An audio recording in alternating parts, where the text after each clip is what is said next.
Another chapter we are starting in booster series. लेकिन time value of money यानी mathematics of finance में voice का कुछ issue था, उसके लिए मैं माफी चाहूंगा। मैंने देखा वॉइस का इशू था, ऐसा नहीं था कि आप उसे देख ही ना पाओ, बीच बीच में हल्का हल्का सा की आवाज कट रही थी, लेकिन अब से आगे किसी लेक्चर में ऐसा नहीं होगा, that I assure you guys, ठीक है। सो वो हो गया यार, उसका कुछ नहीं कर पा रहा, मैं बाद में उसको फिर इवेंचुअली रिप्लेस कर दूंगा। अभी तो नहीं कर पाऊंगा, पहले एक बार पूरी सीरीज कंप्लीट हो जाए फिर मैं कर दूंगा, ठीक है। यस सरकार, पूरा क्वांटिटेटिव एप्टीट्यूड फ्री में पढ़ रहे हैं हम लोग। तो भैया जी सिर्फ नाम बूस्टर रखा है, लेकिन हम इन डेप्थ पढ़ रहे हैं, ये आपको अभी तक समझ में आ गया होगा। और बहुत ही अच्छा आप लोग के कमेंट चल रहे हैं, जिससे दिल खुश हो रहा है और ज्यादा लेक्चर रिकॉर्ड करने की इच्छा हो रही है और जल्दी आप लोगों को पढ़ाने की इच्छा हो रही है, ठीक है। चलिए सरकार शुरू करते हैं। Hey guys, Jatin Demla this side from Indore. स्वागत, नंदन, अभिनंदन एवरीवन, आप सभी लोगों का बहुत बहुत स्वागत है। तो भाइयों और उनकी बहनों, हम हैं सीए फाउंडेशन के अंदर, बट ऑब्वियसली बात है। अच्छा, अभी हम लोग चालू कर रहे हैं स्टैटिस्टिकल डिस्क्रिप्शन ऑफ डेटा, ठीक है। Statistical description of data around 3 से 5 मार्क का चैप्टर है। अभी हम उसके सिर्फ यूनिट 1 ही कवर करने वाले हैं इसके अंदर, जिसके लिए हमें सिर्फ 2 सेशन लगेंगे, including question, including concept, including everything. करते हैं शुरू। हाँ जी सरकार, तो स्टैटिस्टिकल डिस्क्रिप्शन ऑफ डेटा की तरफ हम आगे बढ़ रहे हैं, जिसे मैं प्यार से स्टेट्स थ्योरी ही कहता हूं। हमें स्टैटिस्टिक्स को समझने के लिए इस यूनिट को समझना बहुत जरूरी है, इस चैप्टर को समझना बहुत जरूरी है। अगर ये चैप्टर हमें क्लियर नहीं है तो पूरा का पूरा स्टैटिस्टिक्स क्लियर नहीं होगा, ठीक है। चलिए सरकार शुरू करते हैं। सबसे पहला सवाल, सर स्टैटिस्टिक्स वर्ड का ओरिजिन कहां से हुआ है सर? कहां से हुआ सर स्टैटिस्टिक्स वर्ड का ओरिजिन? स्टैटिस्टिक्स वर्ड्स का ओरिजिन 4 लैंग्वेज से हुआ, ठीक है। Latin, Italy, German, French. कहां से हुआ? Latin, Italy, German, French. Say it again, Latin, Italy, German, French, ठीक है। तो जो ये वर्ड है ना, ये वर्ड जो है ना स्टैटिस्टिक्स, ये स्टैटिस्टिक्स वर्ड जो है ना 4 भाषाओं ने दिया है। Latin, Italy, German, French. Latin, Italy, German, French, मतलब चारों लैंग्वेज ने अलग अलग वर्ड दिया। अब ये अच्छा, ये एग्जाम के लिए रिलेवेंट है, बहुत ज़्यादा रिलेवेंट है, इसलिए मैं आपको पढ़ा रहा हूँ, वरना मैं आपको ऐसी कोई चीज़ नहीं पढ़ाऊंगा जो एकदम ही टाइम पास होगी। वैसे मज़ा आ रहा होगा तो भी पढ़ लेंगे, ठीक है। हाँ ठीक है, हमें पूरा कोर्स करना है, ठीक है। चलिए सर, लैटिन ने कौन सा वर्ड दिया? लैटिन ने वर्ड दिया स्टेटस, इटालियन ने वर्ड दिया स्टैटिस्टा, जर्मन ने वर्ड दिया स्टैटिस्टिक और statistic, whether it is see whether it is के, दोनों जर्मन ने दिया है। फ्रेंच ने दिया स्टैटिस्टिक्यू, ठीक है। तो लैटिन ने वर्ड दिया स्टेटस, इटालियन ने वर्ड दिया स्टैटिस्टा, जर्मन ने वर्ड दिया स्टैटिस्टिक, फ्रेंच ने वर्ड दिया स्टैटिस्टिक्यू। सर ऐसे तो हम कंफ्यूज हो जाएंगे, याद कैसे करेंगे? मैं करवाऊंगा ना, मैं आया हूं ना बेटा, सब करवा के जाऊंगा। लैटिन, लेटस, status. Say it again, Latin, लेटस, स्टेटस। वंस अगेन, लैटिन, लेटस, स्टेटस। लास्ट टाइम, लैटिन, लेटस, स्टेटस। पक्का लास्ट टाइम, लैटिन, लेटस, स्टेटस। Very good. तो लैटिन ने दिया लेटस, बन गया स्टेटस, ठीक है। इटली से कौन सा बढ़ाया था? इटली, पास्ता, स्टैटिस्टा। पास्ता इटली से आया था कि नहीं आया था? हाँ जी सरकार, इटली से आया पास्ता, इसीलिए बन गया स्टैटिस्टा। इटली, पास्ता, स्टैटिस्टा। वंस अगेन, इटली, पास्ता, स्टैटिस्टा। वंस अगेन, इटली, पास्ता, स्टैटिस्टा। लास्ट टाइम, इटली, पास्ता, स्टैटिस्टा। बढ़िया, ठीक है। अच्छा, जर्मन से तो स्टैटिस्टिक ही आया। जर्मन ने बोला देखो यार, ये सब मैं नहीं करूँगा, ठीक है। मैं बड़ा ही सिंसियर आदमी हूँ, ये सब ना डांस और ये सब वर्ड्स मैं नहीं बनाऊँगा। तो जर्मन से आया स्टैटिस्टिक, ठीक है। जर्मन से क्या आया सर? जर्मन से आया सिर्फ और सिर्फ स्टैटिस्टिक्स, ठीक है। हाँ जी सरकार। फ्रेंच पता है, फ्रेंच फ्राइज, बारबेक्यू, ये सब ना फ्रेंच से आया, ठीक है। तो फ्रेंच से क्या आया? फ्रेंच से आया बारबेक्यू। तो फ्रेंच, बारबेक्यू, स्टैटिस्टिक्यू। Say it again, French, barbecue, स्टैटिस्टिक्यू। Say it again, French, barbecue, स्टैटिस्टिक्यू। वंस अगेन, फ्रेंच, बारबेक्यू, स्टैटिस्टिक्यू। लास्ट टाइम, फ्रेंच, बारबेक्यू, स्टैटिस्टिक्यू। बहुत बढ़िया गाइस, बहुत बढ़िया। क्या सब लोगों को समझ में आ रही है वाली बात? हाँ जी सर बिल्कुल समझ में आ रही है सर। वापस से बोलेंगे, हाँ जी सरकार। लैटिन, लेटस, स्टेटस। वंस अगेन, लैटिन, लेटस, स्टेटस। बहुत बढ़िया, लैटिन, लेटस, स्टेटस। क्या बात है। अच्छा, इटली से क्या आया? Italy, pasta, statista. Once again, Italy, pasta, statista. Last time, Italy, pasta, statista. बहुत बढ़िया. German statistic, German statistic, German statistic, German statistic, German statistic. French से क्या आया?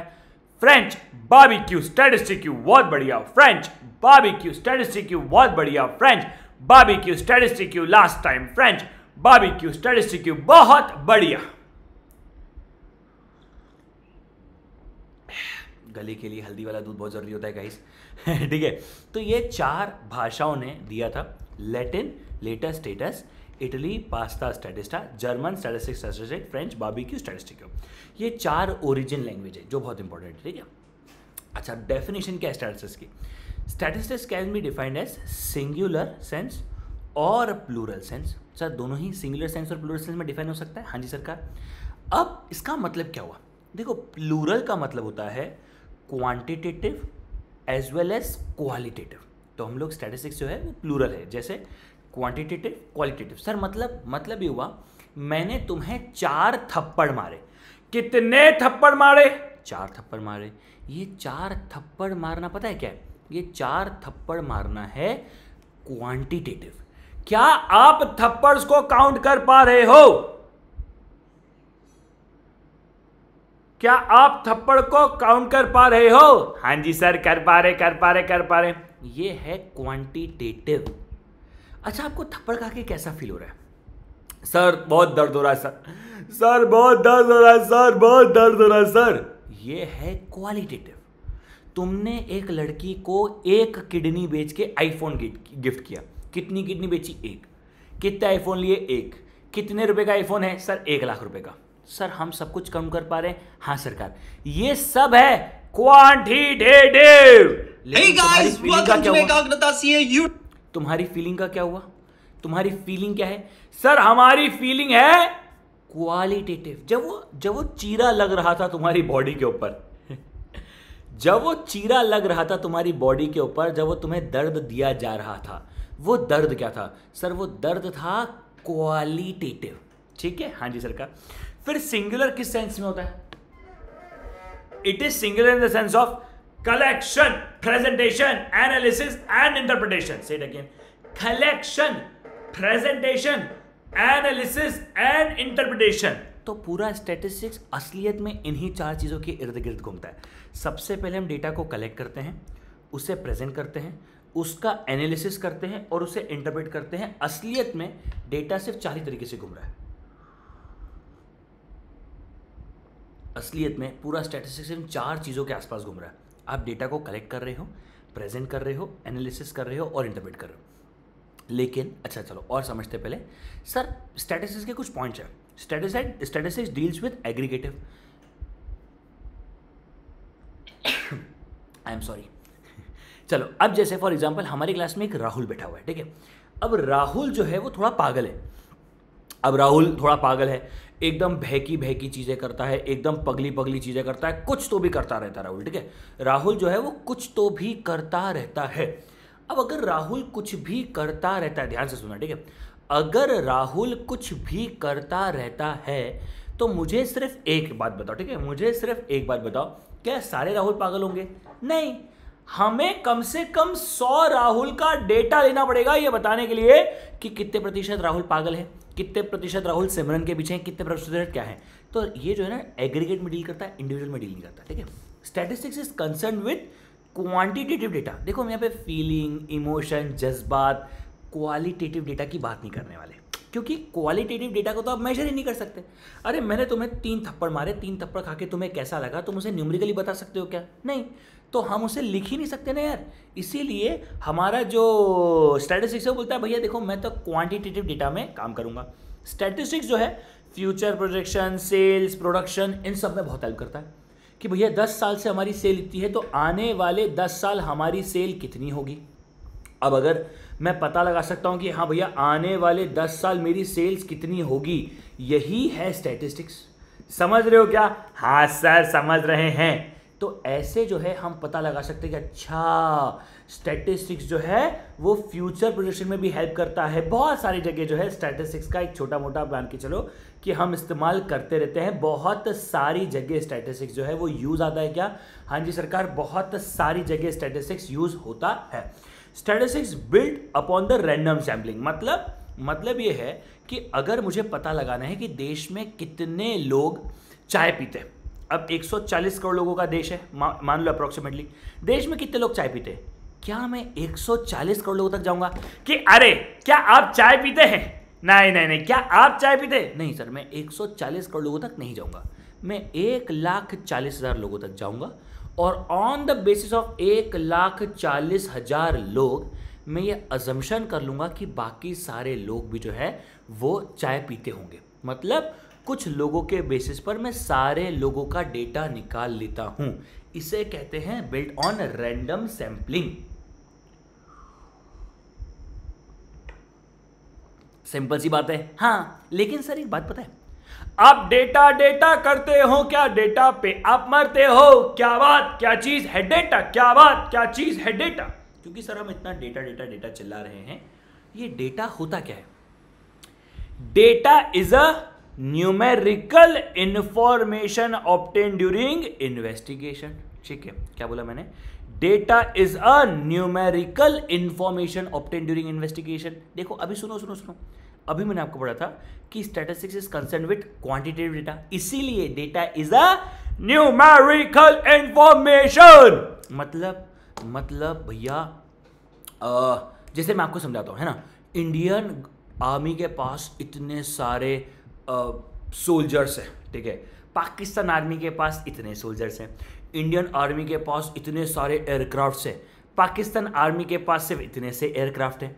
तो अगर मैं ये सारे डिस्कशंस कर रहा हूँ ना कि इंडियन आर्मी के पास ये है, पाकिस्तान आर्मी के पास ये है, हमारे पास ये है, उनके पास ये, अगर मैं ये सारे डिस्कशंस कर रहा हूँ फॉर एग्जाम्पल, ठीक है, अगर मैं ये सारे डिस्कशंस कर रहा हूँ फॉर एग्जाम्पल, तब यहाँ पर एक बहुत इंपॉर्टेंट बात पता है क्या? तब हमारे लिए बहुत इंपॉर्टेंट बात ये है कि हमें पता होगा, ठीक है, हम लोग ना न्यूमेरिकल बात कर रहे हैं, डेटा वाइज बात कर रहे हैं, तो ये हम एनालिसिस प्रॉपर कर पा रहे हैं। हाँ, इसीलिए इसे कहते हैं it is a numerical informations. ठीक है सरकार। तो सर डेटा करते हो क्यों? डेटा पे आप मरते हो। क्या बात क्या चीज है डेटा? क्या बात क्या चीज है डेटा? क्या होता है डेटा का? डेटा के लगा दो ढेरी। अबे ढेरी नहीं लगा सकते तुम, क्योंकि सर डेटा को कलेक्शन करने की दो मेथड है, एक है प्राइमरी मेथड, एक है secondary method. There are two types of collection of data, primary method है और एक सेकेंडरी मेथड है। दो तरीके से डेटा को हम कलेक्ट कर सकते हैं। कौन कौन सा?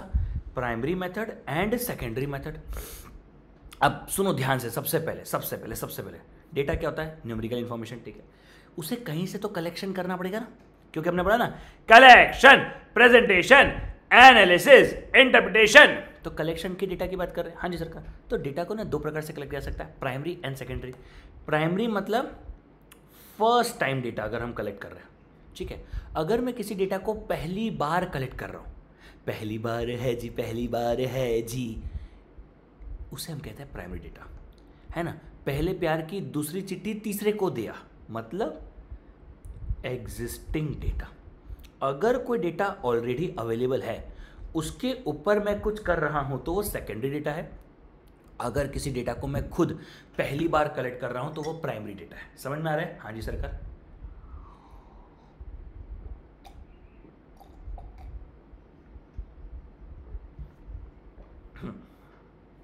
आई एम सॉरी गाइस, गले के लिए थोड़ा लेना पड़ रहा है, बट ठीक है।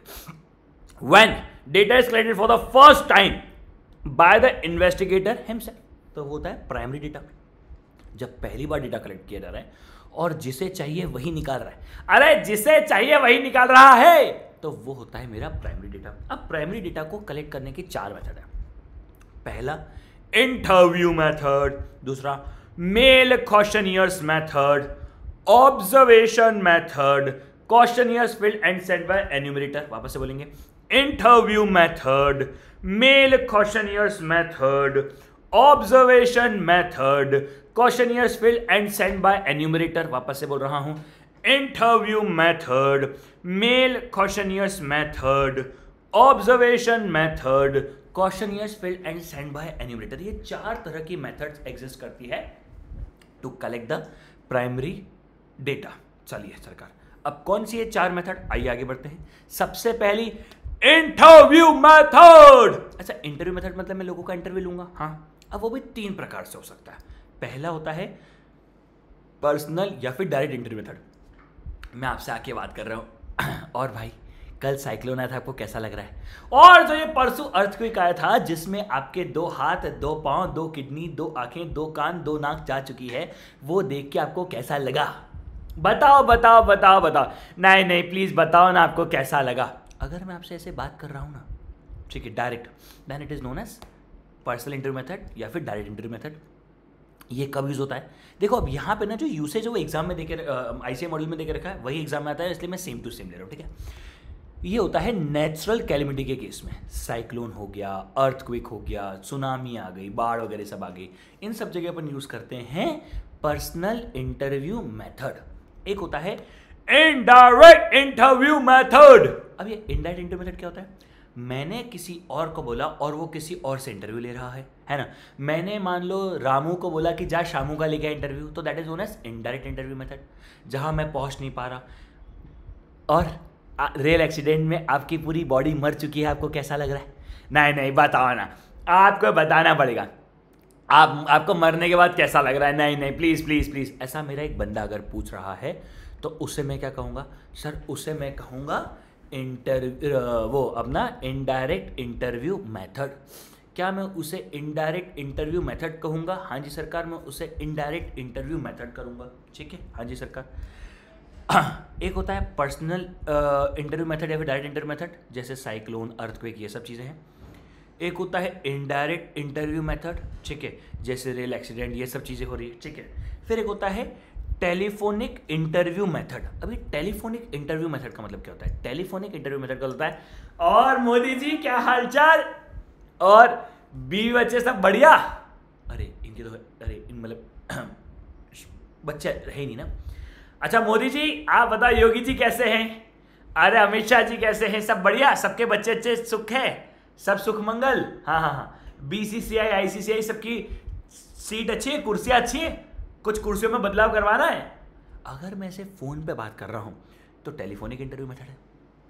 कितना फास्ट हो रहा है। अगला फोन, हाँ शाहरुख भाई, और मन्नत का काम चालू कर दिया, कोई तकलीफ हो तो बताना, शर्माना नहीं, घर वाली बात है ना? हाँ हाँ, आपने मुझसे लोन लेकर रखा है मुझे मालूम है, लेकिन शर्माना मत, मैं बुरा नहीं मानता, आप मुझे फोन लगा सकते हो।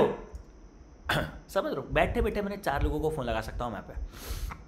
पर प्रॉब्लम पता है क्या है? प्रॉब्लम यह है, हेलो, अरे इलॉन भाई फोन तो उठाओ, हेलो, अच्छा रिंग ही जा रही है अभी तक, इलॉन मस्क ने मेरा फोन ही नहीं उठाया, इलॉन मस्क ने मेरा फोन नहीं उठाया, निकालो आज से उनको देश के बाहर। ये बात अलग है, लेकिन एक बात बताओ, क्या इलॉन मस्क मेरा फोन उठाया नहीं उठाया ऐसा हो सकता है क्या? हाँ, तो भैया क्या ये एक नॉन रिस्पॉन्सिव वे है? हाँ जी।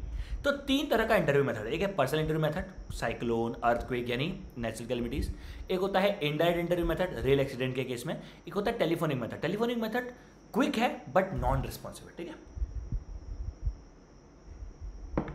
दूसरा होता है मेल क्वेश्चनियर्स मेथड, ठीक है, मेल क्वेश्चनियर्स मेथड, यानी हम लोगों को मेल करेंगे। मुझे एक बात बताओ, आप खुद सोचो, आप में से कितने लोग रोज मेल खेलते होंगे? नहीं खेलते। सर आप लोग मेल से ज्यादा, ठीक है, मुझे जितना पता है आप लोग मेल से ज्यादा खेलते होंगे। आपका वो क्या बोलते हैं उसको, व्हाट्सएप, इंस्टाग्राम, है ना? हाँ जी सरकार। तो इसीलिए लीस्ट रिस्पॉन्सिव मेथड है and likely to be in this method, यानी इस मेथड में क्या लोग बहुत ज़्यादा रिप्लाई करते हैं? तो आंसर है नहीं। इस मेथड में ना लोग बहुत ज़्यादा रिप्लाई नहीं करते हैं, रिस्पॉन्स बहुत स्लो है। It is the least responsive method, ठीक है, ज़्यादा रिस्पॉन्स इस मेथड के अंदर आता ही नहीं है, ठीक है। क्या ये बहुत सिंपल सी बात है? हाँ, एक सेकंड रुक जाओ यार।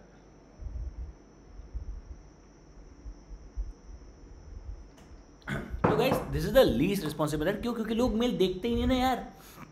अब जैसे एक मार्केटिंग होती है जिसे बोलते हैं mail marketing, this is one of the cheapest marketing, क्योंकि लोग मेल खोलते ही नहीं है। ठीक है, हाँ जी सरकार। लेकिन इसमें एक प्रॉब्लम है मेल क्वेश्चनियर्स के अंदर, ध्यान से सुनना। मान लो मैंने एक फॉर्म बनाया, आपकी उम्र क्या है, आपका नाम क्या है, आपके कितने बच्चे हैं, आपके बच्चे क्या करते हैं, बड़ा बेटा क्या करता है, छोटा बेटा क्या करता है, करेक्ट। ये फॉर्म है। अब ये फॉर्म मैंने मोदी जी को भेज दिया, ध्यान से समझना, मैंने ये फॉर्म उठा के मोदी जी को भेज दिया और सारी फील्ड कंपलसरी है। बताओ मोदी जी क्या भरेंगे? भर ही नहीं पाएंगे ना बाबा, क्योंकि आपका नाम, उम्र सब कुछ लिखने के बाद जब आपने लिखा मेरे बच्चे हैं ही नहीं, तो आप कैसे भरोगे कि भैया कितने बच्चे हैं या फिर आपके बच्चे क्या करते हैं? फिर हमें पहले ही सोचना पड़ेगा, है ना। यानी मेल क्वेश्चनियर्स में क्या होता है, framing a well drafted soundly sequenced question. हमें जो क्वेश्चन से बहुत साउंड बनाने पड़ते हैं, बहुत ही सीक्वेंस बनाने पड़ते हैं, सब कुछ प्री प्रिपेयर करना पड़ता है, सब कुछ प्री प्रिपेयर करना पड़ता है, सब कुछ, ठीक है। हर चीज हमें पहले ही प्लान करनी पड़ती है, हर चीज। मगर अब आप ये एक बात समझ रहे हो, ये सब चीजें हमें इंटरव्यू मेथड में नहीं करनी पड़ती, पता है कैसे? और मोदी जी क्या हालचाल, और भाभी जी कैसे हैं? अच्छा नहीं है, ओके, आप साथ में नहीं रहते हो, अच्छा, ओहो। अब मुझे बताओ, मैं पूछूंगा आपके बच्चे कितने? नहीं पूछूंगा ना। या बच्चे क्या कर रहे हैं? नहीं पूछूंगा। चलो फिर भी मैंने बेशर्मी रख दी। अच्छा तो फिर बच्चे हाँ कैसे होंगे बच्चे? बिल्कुल सही बात है, नहीं होंगे, बिल्कुल बिल्कुल बिल्कुल। अब सुनो, क्या मेरा अगला क्वेश्चन होगा, और बताओ बच्चे क्या कर रहे हैं? अबे जब बच्चे हैं नहीं तो करेंगे क्या? तो मेल क्वेश्चनियर्स में आपको सब कुछ पहले प्लान करके रखना पड़ता है। वहीं पे इंटरव्यू में आप खेल सकते हो, मेल क्वेश्चनियर्स में आप खेल सकते हो क्या? नहीं खेल सकते। इसीलिए ये एक प्रॉब्लम है मेल क्वेश्चनियर्स के अंदर, समझ रहे हो क्या? हाँ जी सरकार, ये मेल क्वेश्चनियर्स की एक प्रॉब्लम है, ठीक है। हाँ जी सरकार। फिर एक होता है observation method. Sir observation method मतलब when data is collected by direct observation और यूजिंग इंस्ट्रूमेंट। सुनो भैया, हमारी क्लास में एक राहुल आया, राहुल तू एक लड़का है। हमारी क्लास में एक राधा आई, राधा तुम एक लड़की हो। समझ रहे तुम? देख के बता पा रहा हूं मैं। या फिर मैं कोई इंस्ट्रूमेंट भी यूज कर सकता हूं कि राहुल को मैंने एक वेट मशीन पे खड़ा किया और राहुल का वेट आया मान लो 550 किलो। अबे राहुल तू तो बहुत मोटा है बे, 550 किलो तो हाथी का होता है। पर एक बात बताओ, क्या मैं इंस्ट्रूमेंट के थ्रू पता लगा पा रहा हूं? हाँ। एक बात बताओ, क्या वेट मशीन सही होगा? हाँ जी, वेट मशीन तो सही आंसर बता रहा है। मतलब क्या ये बेस्ट मेथड है for the collection of data? हाँ। और क्या ये एक्यूरेट डेटा देगा? हाँ। अगर राधा को मैंने वेट मशीन पे खड़ा किया और वेट मशीन बता रही है कि राधा का वेट मान लो 800 किलो है, तो क्या वो सही बता रहा है? हाँ। मैं ये मान लूंगा, सुनो ध्यान से, ठीक है, मैं ये मान लूंगा कि राधा जो है वो हाथी है, छोटा हाथी। ठीक है, मैं ये मान लूंगा कि राधा जो है वो एक तरीके से छोटा हाथी का रूप है ना, वो छोटे हाथी का रूप है। समझने की बात क्या है? समझने की बात ये है कि सबसे अच्छी मेथड कौन सी है? Sir observation method is the best method. क्या ऑब्जर्वेशन मेथड से अच्छी कोई मेथड अवेलेबल है? तो आंसर है नहीं। Observation method is the best method for the collection of data. क्या इससे अच्छी कोई मेथड है? हो ही नहीं सकती, हो नहीं सकता, हो नहीं सकता, हो नहीं सकता, हो नहीं सकता। क्या बहुत सिंपल सी कहानी है? हाँ बहुत सिंपल सी कहानी, इसीलिए मैं आपको समझा रहा हूं कि it is the accurate method. हाँ जी सरकार, it is the accurate method. अच्छा यहां पे ध्यान रखता, हम ऑब्जर्वेशन भी यूज करते हैं और इंस्ट्रूमेंट्स भी यूज करते हैं। क्या हम सिर्फ और सिर्फ ऑब्जर्वेशंस कर रहे हैं? नहीं सर, हम इंस्ट्रूमेंट्स भी यूज कर रहे हैं, ठीक है। हाँ सरकार। अब आगे बढ़ते हैं। एक होता है questionnaires filled and send by enumerator. क्या बोला? Questionnaires filled and send by enumerator. हाँ जी सरकार। तो क्या है questionnaires filled and send by enumerator का मतलब क्या हो गया? Sir questionnaires filled and send by enumerator का मतलब हो गया कि जब मैं बहुत सारे लोगों का डेटा कलेक्ट करने के लिए भेज रहा हूं। क्या बोला मैंने? जब मैं बहुत सारे लोगों का डेटा कलेक्ट करने के लिए भेज रहा हूं, तब वो होता है questionnaires filled and send by enumerators. ऐसा कब होता है? सेंसस रिपोर्ट के लिए।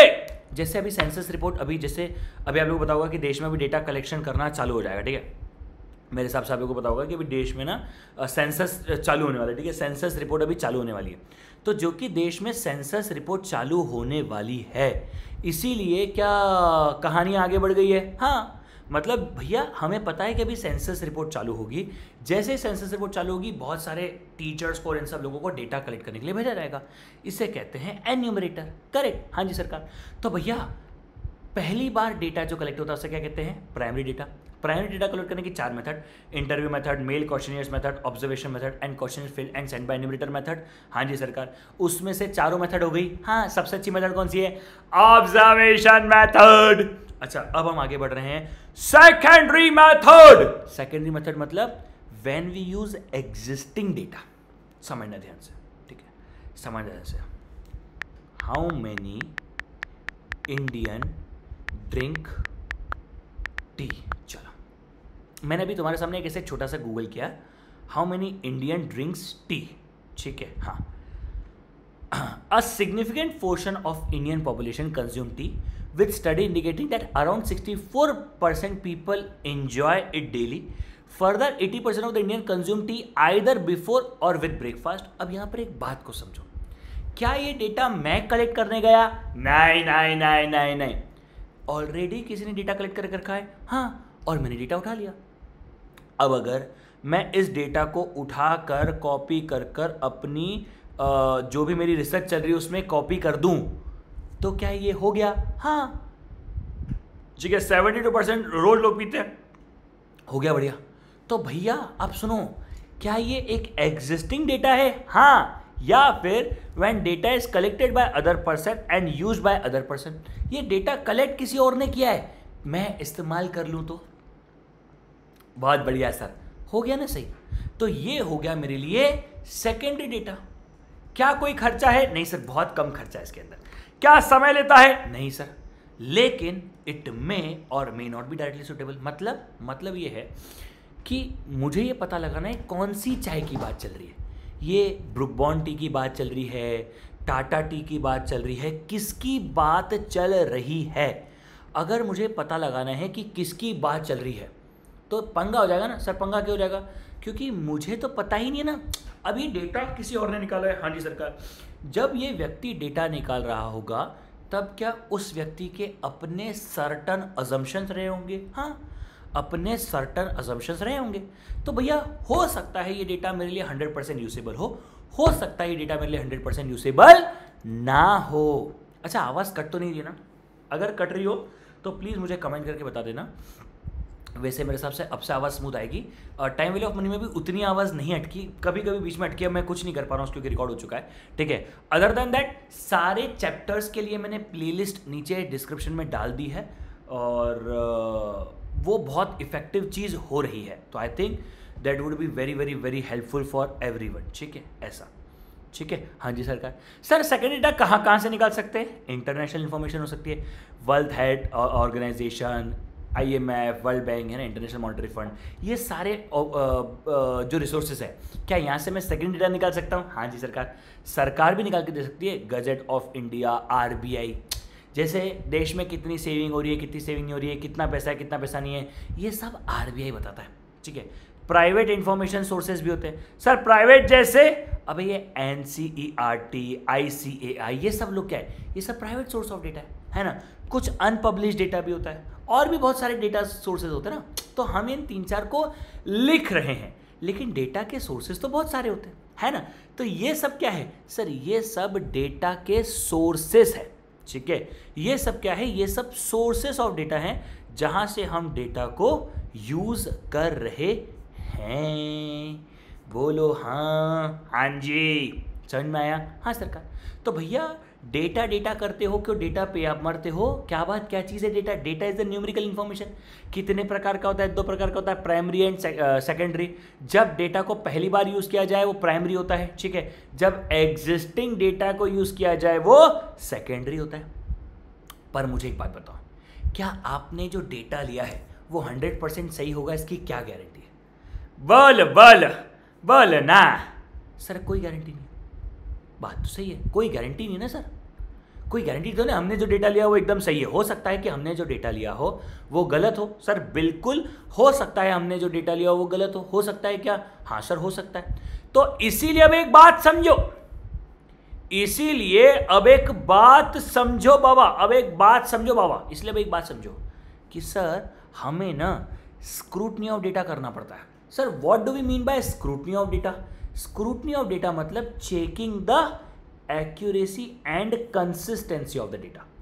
Checking the accuracy and consistency of the data. क्या बोला मैंने, वापस से बोल रहा हूं, checking the accuracy and consistency of the data, कि डेटा कितना एक्यूरेट है, डेटा कितना कंसिस्टेंट है।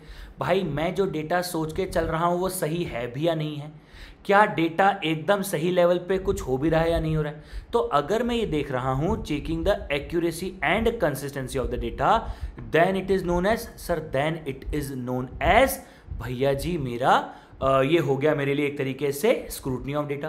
क्योंकि सर इंपॉर्टेंट पता है क्या, अब इसमें एक बात समझो आप ध्यान से, ठीक है। अगर आप इसमें ध्यान से देखोगे, ठीक है, अगर आप इसमें ध्यान से देखोगे तो भैया आप अगर इस चीज़ को और थोड़ा सा शिद्दत से अगर आप समझोगे तो आपको समझ में आएगा कि सरकार, बहुत बहुत ध्यान से समझो, ठीक है, सरकार हमने जो डेटा लिया, अब मान लो 2 मिनट सुनना, ठीक है, मैंने मेरी क्लास के बच्चे से पूछा सर देश का अगला प्रधानमंत्री कौन होना चाहिए? तुम सबने बोला जतिन डिमला, जतिन डिमला, जेडी भाई, जेडी बाबा, जेडी बाबा, है ना। तुम सब लोगों ने चिल्लाने लग गया, ठीक है, जेडी सर, जेडी बाबा, है ना, तुम लोगों ने ऐसे चिल्लाने लग गया। क्या तुम्हारे कहने से मैं ये मान लूं कि पूरा देश चाहता है कि मैं देश का अगला प्रधानमंत्री बनूं?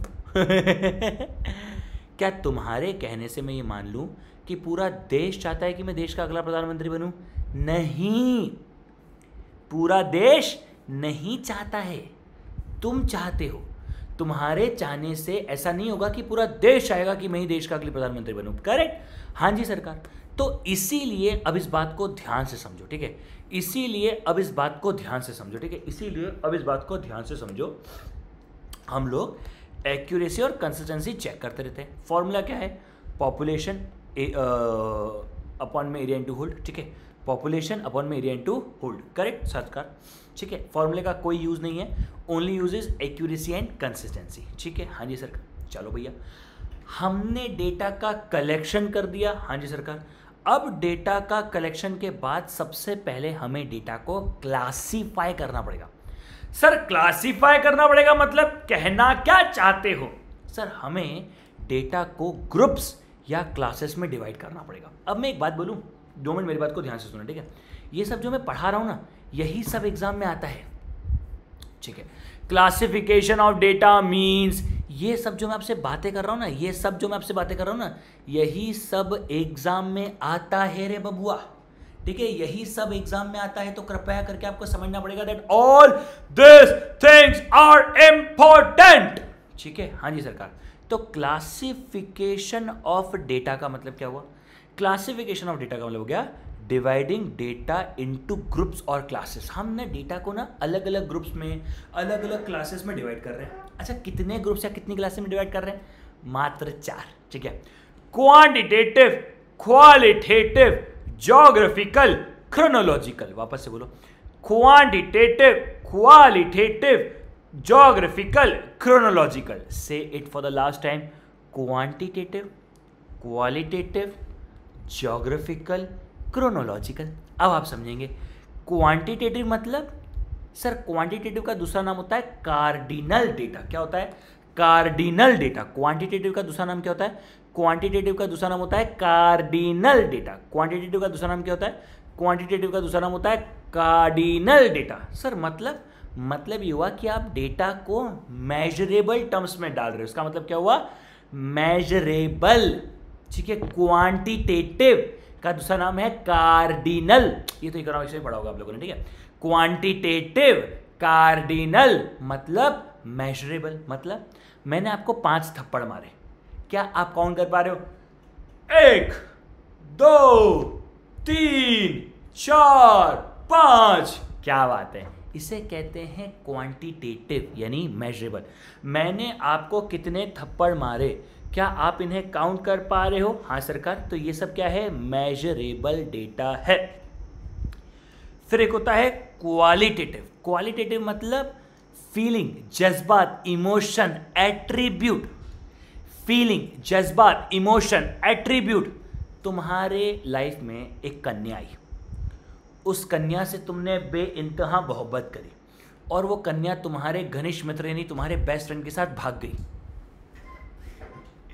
कैसा लग रहा है तुम्हें? बताओ बताओ बताओ, अरे बोलो बोलो बोलो, क्या तुम इस फीलिंग को बता पाओगे क्या एग्जैक्टली?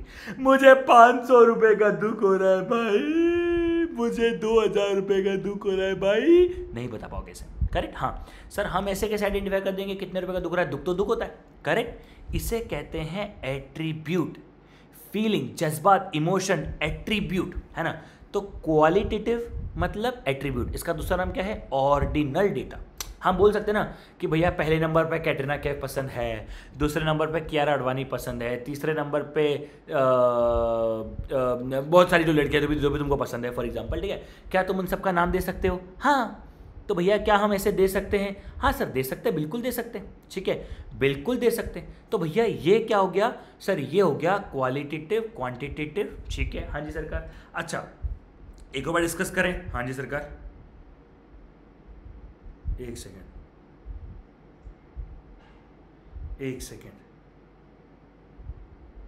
चलो। सो क्वांटिटेटिव मतलब, क्वांटिटेटिव का दूसरा नाम है कार्डिनल डेटा मतलब मेजरेबल। क्वालिटेटिव का दूसरा नाम क्या है? ऑर्डिनल डेटा मतलब एट्रीब्यूट, ठीक है? एक होता है फिर जोग्राफिकल। अब देखो ये नाम से क्लियर है, जोग्राफिकल मतलब लोकेशन बेस्ड डेटा, जोग्राफिकल मतलब location based data. Delhi Mumbai, तुम्हारी जो कन्या थी वो चेन्नई से भाग के मुंबई चली गई और मुंबई से भाग के इंदौर आ गई, बोले स्वच्छ शहर में रहूंगी, है ना? देश में 7वीं बार सबसे स्वच्छ जो शहर है मैं उसमें रहूंगी, तो वो हो गया, ठीक है?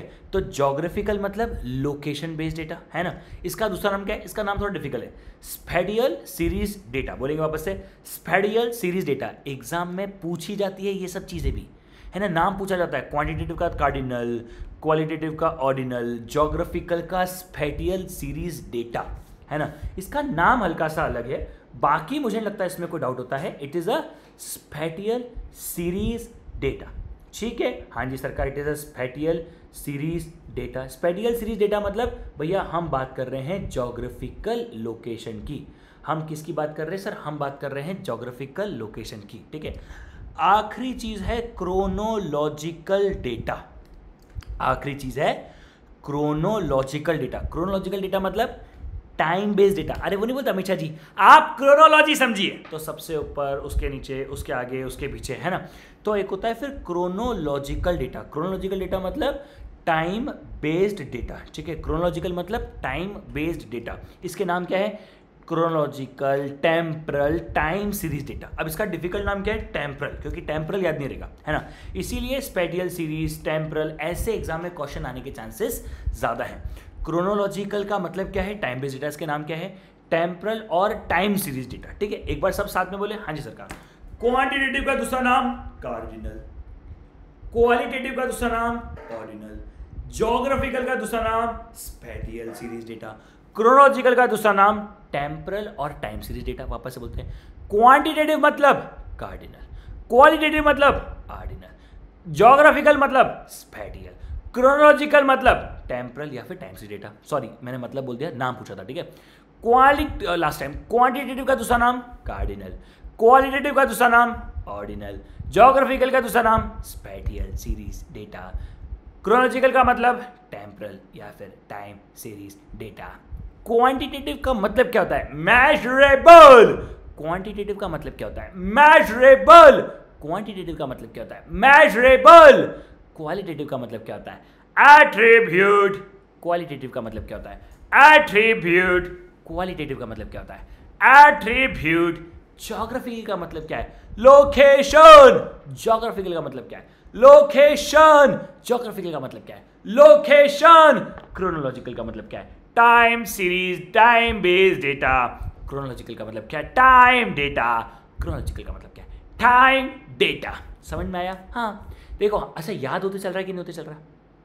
ठीक है, कभी कभी लिख दिया करो बे, है ना? कभी कभी लिख दिया करो बे, ठीक है? कभी कभी लिख दिया करो बे कि अच्छा है, याद हो रहा है, समझ में आ रहा है ना? कभी कभी लिख दिया करो यार, अच्छा लगेगा पढ़ के कि हाँ भैया चलो समझ में आ रहा है सारे बच्चों को, है ना? थोड़ा अच्छा लगेगा पढ़ के, है ना? अच्छा मतलब दिल गार्डन गार्डन हो जाएगा। हाँ हाँ नहीं तो ठीक है, चलो आगे बढ़े। हाँ सरकार आगे बढ़ते हैं। और ऑडियो का इशू तो नहीं आ रहा है ये भी बता देना, क्योंकि अभी बच्चों की कमेंट्स बढ़ी हुई है शुरू के 5 लेक्चर के ऊपर कि सर बहुत इशू आ रहा है, बहुत इशू आ रहा है, बहुत इशू आ रहा है, बहुत इशू आ रहा है। मैं कर कुछ नहीं पा रहा हूँ, trust me.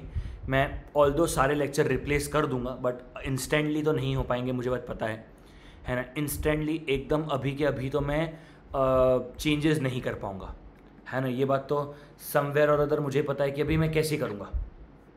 I need to wait, ठीक है, आई नीड टू वेट कि हाँ भैया मुझे रुकना ही पड़ेगा। बट मैं एक बार आज एक लेक्चर उठा के देखूँगा कि एग्जैक्टली कहाँ कहाँ इशू आ रहा है। बट ठीक है, कमेंट करके बता देना अब कोई इशू तो नहीं आ रहा है, ठीक है। और मैं इवेंचुअली वो चारों के चारों लेक्चर, पाँचों के पाँचों लेक्चर रिप्लेस कर दूंगा और डिलीट मार के नए लेक्चर लगा दूंगा, ठीक है। वो मेरी कमिटमेंट है, वो मैं बहुत जल्दी करूँगा, मतलब मैं टाइम नहीं लगाऊंगा, क्योंकि इतना अच्छा चैप्टर अगर ऐसा हुआ तो फिर मज़ा ही नहीं आएगा ना ऐसा, ठीक है। चलिए नेक्स्ट चीज़, यहाँ तक की बातें क्लियर है। हाँ जी सरकार। अब एक चीज़ होती है फ्रीक्वेंसी। फ्रीक्वेंसी क्या होता है? Number of times and observation is repeated. Number of times and observation is repeated. For example मैं आपको समझाता हूँ। 2 2 2 4 4 3 1 1 8 2।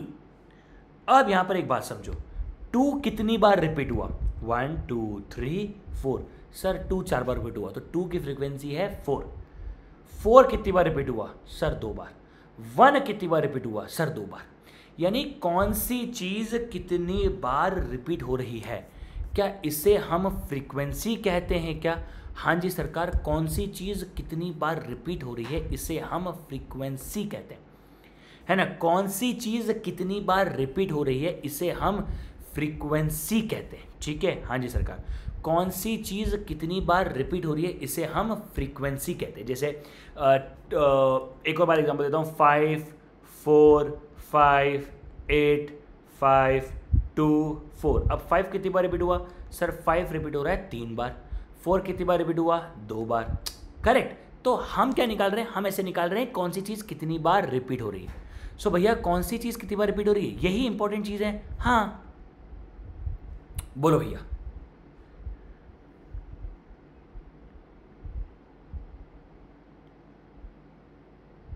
बोलो बेटा। Done done. बहुत सिंपल सी बात है। हाँ चलो, बहुत सिंपल सी बात है। सब कुछ रिकॉल हो रहा है क्या? चलो सब कुछ क्लियर हो रहा है क्या? सब हो रहा है बेटा? सब क्लियर हो रहा है बेटा? चलो बताओ। बहुत क्लियरिटी आ रही है? हाँ जी सरकार। एक बार इतना डीप में समझना अपने को, ठीक है। Cumulative frequency. अब ये क्यूमुलेटिव फ्रीक्वेंसी क्या होता है? देखो, बोलो मेरे साथ। फ्रीक्वेंसी को जोड़ते जाओ, क्यूमुलेटिव फ्रीक्वेंसी बनाते जाओ। फ्रीक्वेंसी को जोड़ते जाओ, क्यूमुलेटिव फ्रीक्वेंसी बनाते जाओ। फ्रीक्वेंसी को जोड़ते जाओ, क्यूमुलेटिव फ्रीक्वेंसी बनाते जाओ। फ्रीक्वेंसी को जोड़ते जाओ, क्यूमुलेटिव फ्रीक्वेंसी बनाते जाओ। फ्रीक्वेंसी को जोड़ते जाओ, क्यूमुलेटिव फ्रीक्वेंसी बनाते जाओ। तो इसीलिए क्या कहते हैं? Addition of frequency is known as cumulative frequency. इसका सबसे ज़्यादा यूज होता है मीडियन के अंदर, ठीक है। इसका सबसे ज़्यादा यूज होता है मीडियन के अंदर, ठीक है। सबसे ज़्यादा यूज होता है मीडियन के अंदर। सो कहानी क्या है? कहानी है फ्रीक्वेंसी को जोड़ते जाओ, क्यूमुलेटिव फ्रीक्वेंसी बनाते जाओ। हाँ जी सरकार। अब यहाँ पर अगर आप समझोगे ध्यान से, जैसे 5 8 10 12 15, ये तो नंबर्स है ना बाबा। 5 कितनी बार आया? 2 बार। 8 कितनी बार आया? 3 बार। 10 कितनी बार आया? 1 बार। 12 कितनी बार आया? 5 बार। 15 कितनी बार आया? 4 बार। अब ये हो गया 2 का 2। हाँ, 2 + 3 5, 5 + 1 6, 6 + 5 11, 11 + 4 14। यानी फ्रीक्वेंसी को जोड़ते जाओ, क्यूमुलेटिव फ्रीक्वेंसी बनाते जाओ। समझ में आया क्या? ठीक है, फ्रीक्वेंसी को जोड़ते जाओ, क्यूमुलेटिव फ्रीक्वेंसी बनाते जाओ। समझ में आ रहा है? हाँ, वापस से बोले। हाँ, फ्रीक्वेंसी को जोड़ते जाओ, क्यूमुलेटिव फ्रीक्वेंसी बनाते जाओ।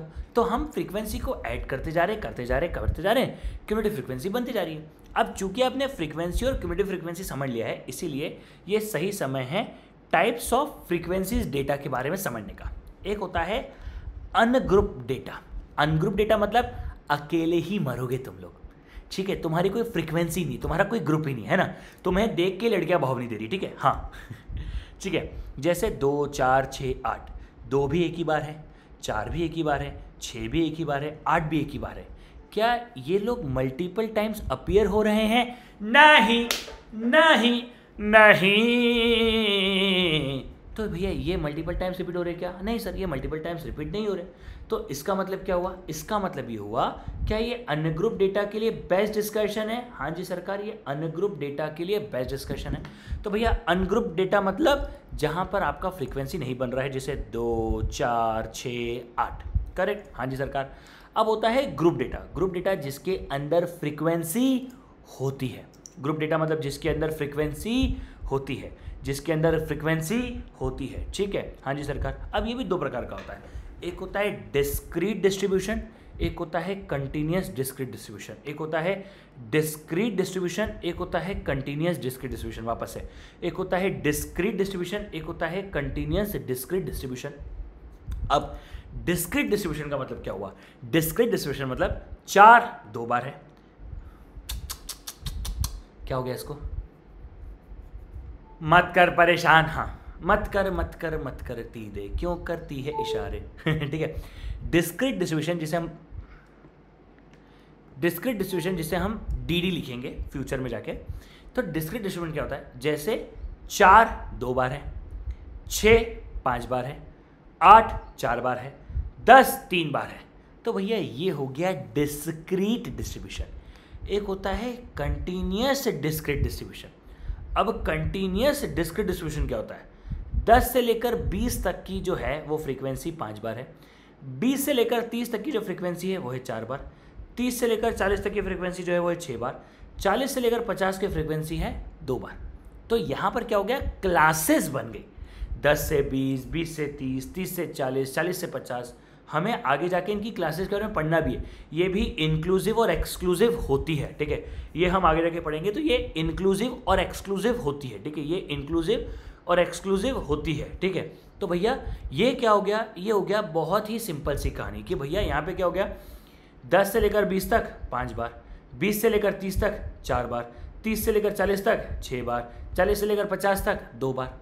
अब सर वो इंक्लूसिव एक्सक्लूसिव आप क्या बोल रहे हो? सुना सुना लग रहा है लेकिन याद नहीं हो रहा है। देखो मैं समझाता हूँ।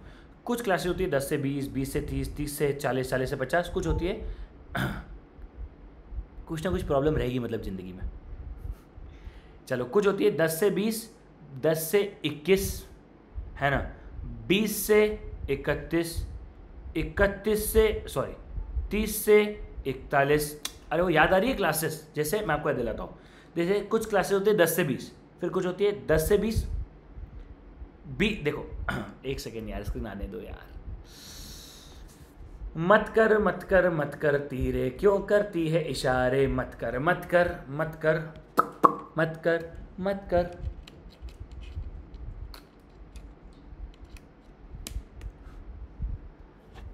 पढ़ने लिखने का तेरा ना कोई प्लान है, पास करा दो फोन घुमा तेरी प्रिंसिपल भी बेबी यो की फैन है। यो हनी सिंह। चलो I have another way to do it, ठीक है। आई हैव, हमेशा जुगाड़ मेरे पास हमेशा रहती है बेटा, हर चीज़ की जुगाड़ मैं हर पल रखता हूँ ठीक है, मैं हर पल जुगाड़ रखता हूँ अपने पास, ठीक है। हर पल मेरे पास जुगाड़े रहती है बेटा, ठीक है। मैं हर पल जुगाड़ अपने पास हर पल रखता हूँ। हाँ यार, ठीक है। चलो हाँ, तो अब यहाँ पे देखो 10 से 20, 20 से 30, 30 से 40, 40 से 50।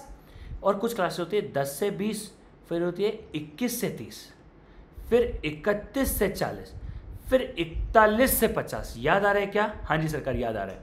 तो ये प्रकार की भी क्लासेस होती है, हाँ जी सरकार। वहां पर होता है इनक्लूसिव एंड एक्सक्लूसिव, ठीक है। हाँ जी सरकार। अच्छा कलेक्शन। अब कलेक्शन में हमने बहुत सारी बातें पढ़ ली। डेटा को कलेक्ट कैसे किया जाता है, टाइप्स ऑफ कलेक्शन, डेटा को चेक कैसे करना है, फिर डेटा को आप क्लासीफाई कैसे करोगे, फिर फ्रीक्वेंसी में डिवाइड करोगे, सारी चीजें करोगे। अब आगे कहानी प्रेजेंटेशन ऑफ डेटा। अब हम डेटा को प्रेजेंट कैसे कर सकते हैं? तो गाइज डेटा को प्रेजेंट करने के 4 तरीके हैं, ठीक है। There could be 4 ways of presenting the data, ठीक है, there could be 4 ways of presenting the data. Textual presentation, tabular presentation, diagrammatic presentation, graphical presentation. वापस से बोलेंगे, textual presentation, tabular presentation, diagrammatic presentation, graphical presentation. Last time बोलेंगे क्या? हाँ जी सरकार, लास्ट टाइम बोलेंगे textual presentation, tabular presentation, diagrammatic presentation, graphical presentation. अब आप लोगों की किताब में, ठीक है, अब आप लोगों की किताब में थोड़ा सा अलग तरीके से दे के रखा हुआ है, ठीक है, आप लोगों की किताब में थोड़ा सा अलग तरीके से दे के रखा हुआ है। ग्राफिकल को आगे पीछे लिखा हुआ है, कोई फर्क नहीं पड़ता, अपन अच्छे से पढ़ रहे हैं, ये इंपॉर्टेंट है, ठीक है। हाँ जी सरकार। अच्छा, टेक्सचुअल क्या होता है? टेक्सचुअल मतलब लिखे जो खत तुझे वो तेरी याद में, वो क्या होता है? वो होता है textual data. When data is represented in the form of paragraph or number of paragraphs, है ना, अपन लिख रहे ना, तुम्हें देखा तो ये जाना सनम, प्यार होता है दीवाना सनम, अब यहाँ से कहाँ जाए हम। पैराग्राफ 1, तेरी बाहों में मर जाएं हम। ये क्या है? ये है टेक्सचुअल प्रेजेंटेशन। टेक्स्ट में लिख रहे हो आप अपनी भावनाओं को एज अ लेमैन लिख रहे हो, ठीक है। पर एक आप बताऊं, सही बताऊं, ऑफिशियल रिपोर्ट्स ऑफ इंक्वायरीज ये सब इसी में ही होता है। बहुत सारा डेटा अपन इसी में रिप्रेजेंट करते हैं। एक्चुअली में हमें लगता है कि अरे नहीं नहीं नहीं सर, डेटा ऐसे प्रेजेंट नहीं होना चाहिए। नहीं, ऐसे प्रेजेंट होता है। पता है क्यों? क्योंकि layman can present in this method. कोई गधे से गधा आदमी भी क्या इस फॉर्मेट में रिप्रेजेंट कर सकता है क्या? हाँ, कोई गधे से गधा आदमी भी इस फॉर्मेट में रिप्रेजेंट कर सकता है। चूंकि कोई गधे से गधा भी इस फॉर्मेट में रिप्रेजेंट कर सकता है, इसीलिए हम क्या कहते हैं? इसीलिए हम कहते हैं कि it is a layman method as well. हाँ जी सरकार, it is a layman method. समझ रहे हो क्या?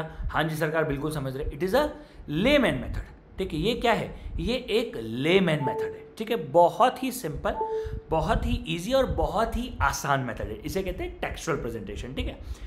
मतलब बस इतनी सी कहानी, ठीक है। आप पैराग्राफ वगैरह में या फिर पॉइंट उसमें इस तरीके से लिख रहे हो, ठीक है। फिर एक होती है टैब्यूलर प्रेजेंटेशन। इस टेबल को ध्यान से देखो, आपको ये टेबल अपनी कॉपी में बनाना चाहिए, ठीक है। आपको ये टेबल अपनी कॉपी में बनाना चाहिए। सर आपने राइटिंग के लिए टाइम तो दिया ही नहीं, हम कैसे बनाएं? ये पूरी की पूरी पीडीएफ मैं आपको टेलीग्राम पर देने वाला हूँ। क्यों लोड ले रहे हो? ये पूरा का पूरा पीडीएफ आपको टेलीग्राम पर मिल जाएगा, ठीक है। या फिर अब ये नोट्स को मैं क्या करूँगा, जैसे मैंने सारे फ्री लेक्चर्स की एक पीडीएफ लिंक बना दी है, एक ये बना दी है, वैसे ही मैं एक वीडियो बना दूंगा जिसके अंदर मैं एक एक्सेल शीट के अंदर सब कुछ दे दूंगा, या फिर मैं एक एक्सेल शीट बना के वो भी डिस्क्रिप्शन में डाल ही दूंगा। इफ़ पॉसिबल मैं एक एक्सेल शीट बना के उसको भी सारी वीडियोस में डाल ही दूंगा, ताकि बचा कुचा कन्फ्यूजन भी अपना खत्म हो जाएगा, ठीक है। हाँ जी सरकार। चलो अब आते हैं अपन नेक्स्ट मेथड की तरफ, जिसका नाम है टैब्यूलर प्रेजेंटेशन। एक सेकंड रुक जाओ बेटा, 2 मिनट 1 सेकंड रुक जाओ, कोई बात नहीं, थोड़ा ज़्यादा रो रहा है ना ये, कोई बात नहीं, हमें कोई दिक्कत नहीं होना चाहिए। मत कर धीरे, क्यों करती है इशारे, ठीक है। अब टेबुलर फॉर्मेट में क्या होता है? सबसे ऊपर होता है स्टब या फिर रो की हेडिंग। सबसे ऊपर क्या होता है? स्टब, जिसे स्टब कहते हैं। क्या होता है ये? Sir row heading. Row heading is known as stub. अच्छा, column heading is known as caption. Column heading is known as caption. जहां पे हम पूरा कंटेंट लिखते हैं उसे क्या कहते हैं? बॉडी। उसे क्या कहते हैं? बॉडी।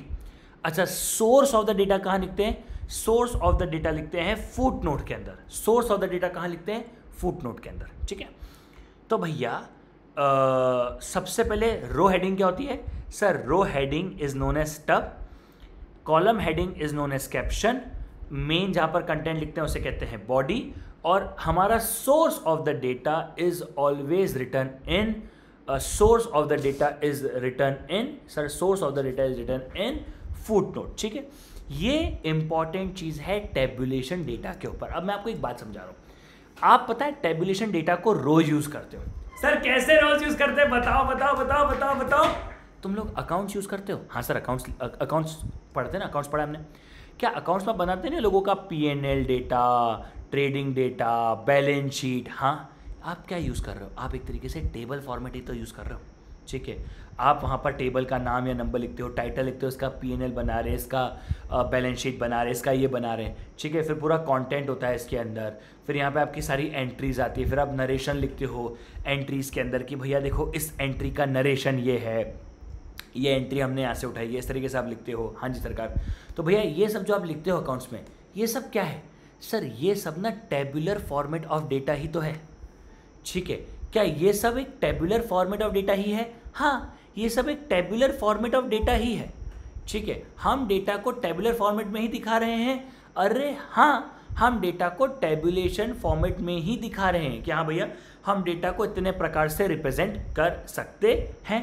अब यहाँ पर एक बात समझो, tabulation is the most preferred for, tabulation most preferred है किस चीज़ के लिए सर? एक सेकंड दे दो मुझे, सिर्फ एक सेकंड दे दो। हेलो, हाँ ठीक है, हाँ रीगल स्क्वायर पे जाओ और हाँ सीधे चले जाओ, नेहरू पार्क है, नेहरू पार्क के उधर मिलेगा, तो गूगल पे डाल दो नेहरू पार्क के उधर मिलेगा आपको, ठीक है। हाँ ठीक है, चलो क्लियर है? हाँ जी सरकार। अब टेबुलेशन क्यों यूज होता है? For comparison between rows and columns. मतलब अरे भैया अगर मुझे रोज और कॉलम्स के बीच में कंपैरिजन करना है, सबसे अच्छी मेथड कौन सी है? टैब्यूलेशन। अगर मुझे किसी कॉम्प्लिकेटेड डेटा को रिप्रेजेंट करना है, कौन सी मेथड अच्छी है? टैब्यूलेशन। अब ध्यान से समझो, it is must for analysis of data. मतलब बिना टैबुलेशन डेटा के हम स्टैटिस्टिक्स का एनालिसिस भी नहीं कर सकते।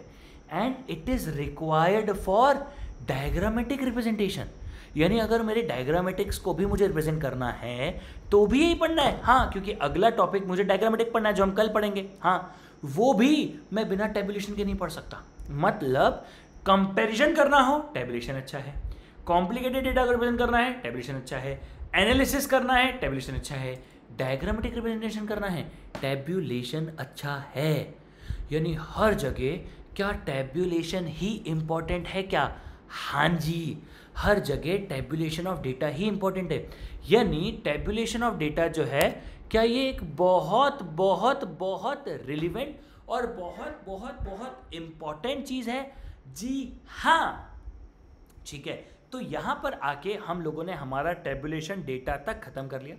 अब कल हम आगे पढ़ेंगे डायग्रामेटिक डेटा के अंदर बार डायग्राम है ना, हमारा वो सब जो हमें पढ़ना है, वो हमें पढ़ना है पाई चार्ट, ठीक है। और लाइन, वो एक रह गया यार, बार डायग्राम, लाइन चार्ट और लाइन डायग्राम, ठीक है, ये हमें पढ़ना है। उसके बाद हम पढ़ेंगे ग्राफिकल के अंदर ऑगिव कर्व, क्यूमुलेटिव फ्रीक्वेंसी की बात है, हिस्टोग्राम और हमारा फ्रीक्वेंसी पॉलीगॉन। ये पढ़ने के बाद हमारा ये चैप्टर मैक्सिमम खत्म हो जाएगा, ठीक है। उसके बाद ये वाला चैप्टर हमारा मैक्सिमम लेवल पे खत्म हो जाएगा और फिर हम कल इस चैप्टर को विथ क्वेश्चंस खत्म कर देंगे, ठीक है। आई होप इस सेशन के अंदर कोई ऑडियो का इशू नहीं आया होगा, आई होप बाकी कोई इशू नहीं आया होगा। प्लीज़ कमेंट करके कंफर्म कर देना कि नहीं सर इस सब कुछ मक्खन रहा, समझ में भी सब कुछ अच्छे से आया, ठीक है। और मैं कह रहा हूँ मैं वो 5 सेशन को बाद में जब भी होगा टाइम रिप्लेस कर दूंगा। हम लोग ये यूनिट 1 खत्म करेंगे, फिर यूनिट 2 मैं सोच रहा हूँ साथ में खत्म कर दूँ, हो सकता है साथ में खत्म कर देंगे। यूनिट 2 खत्म करने के बाद हम चालू करेंगे measure of central tendency and dispersion, one of the most important chapter of the our course, ठीक है। एंड ये खत्म होने के बाद यानी time value of money 15 mark का, और ये पूरे दोनों चैप्टर खत्म होने के बाद आपका 35 मार्क्स का कोर्स खत्म हो चुका है। मतलब आप समझो 35 मार्क का कोर्स आप लोगों ने खत्म कर दिया है। इसके बाद 20 मार्क के LR, यानी 65 मार्क का कोर्स आपका इतने में ही खत्म हो जाता है, ठीक है। और ये 65 का 65 क्या छोड़ो, मैं तो आपको पूरा 100 यूट्यूब पर फ्री में डालने वाला हूँ, क्योंकि मैं इंडेक्स नंबर डालने वाला हूँ, रेशियो प्रोपोर्शन डालने वाला हूँ, मैं सब कुछ डालने वाला हूँ मैं, और सारे चैप्टर लाइन से डालने वाला हूँ, ठीक है। कुछ दिनों बाद जब आप प्लेलिस्ट पे आओगे तो आपको चैप्टर 1, चैप्टर 2, चैप्टर 3 ऐसे पूरा प्लेलिस्ट मिलेगा, पूरा प्लेलिस्ट मिलेगा आप लोगों को इस पूरे के पूरी कहानी के ऊपर, ठीक है। सो आई होप यहाँ तक की बातें एकदम सिंपल रही होगी, आई होप यहाँ तक की बातें बहुत मज़ेदार रही होंगी, आई होप सारी चीज़ें समझ में आ रही होगी, ठीक है। So I think that's it for today. Thank you so much for listening. Bye bye, take care, see you guys, मिलते हैं, चलो बाय बाय। और अपने दोस्तों के साथ शेयर करना मत भूलो कि आप पूरा मैथ्स फ्री में है। बस एक प्रॉमिस चाहिए मुझे आप लोगों से कि मैथ्स के बाद आप पहले अटेम्प्ट में पास होगे और अगले अटेम्प्ट में सीए इंटर में आप मुझसे मिल रहे हो, ठीक है?